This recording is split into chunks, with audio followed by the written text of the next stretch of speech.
समझा। तीनों सूत्र महत्वपूर्ण है। दया भी मांगना पड़ेगा, महादेव को प्रणाम भी करना पड़ेगा और महादेव की चर्चा भी करनी पड़ेगी।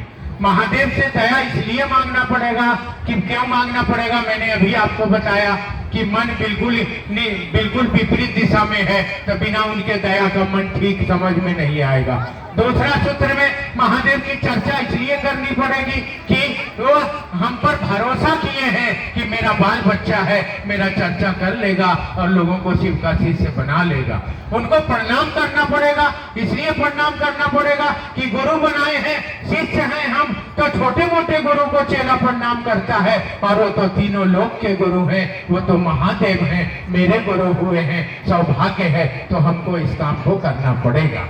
इसीलिए तीनों सूत्र हमारे लिए महत्वपूर्ण है। हम लोगों को तीनों सूत्र करना चाहिए, इस दिशा में बढ़ना चाहिए।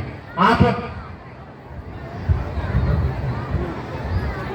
कार्यक्रम समाप्त हो रहा है, बगल में सड़क है, आप लोग गुरु बहन की तरह उठिएगा, ऐसा नहीं मछली बाजार की तरह नहीं चलिएगा, महादेव के चेला की तरह चलिएगा, निकलिएगा और महादेव को लेके जाइएगा। यहाँ से जाइएगा तो दिल में महादेव को लेके जाइएगा, माँ भगवती का आशीर्वाद लेके जाइएगा।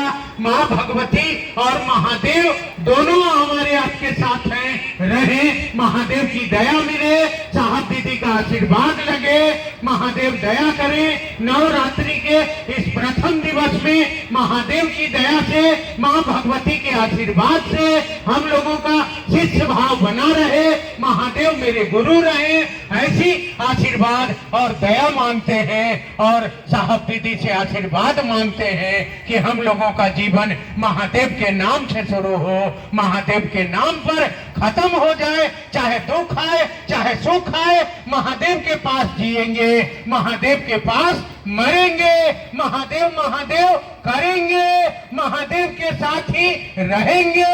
ऐसा संकल्प लेकर हम आप इस नवरात्रि में महादेव की दया से अपने घर जाएंगे, दुख सुख में भी इस रिश्ते को निभाएंगे, इस संबंध पर खड़ा रहेंगे।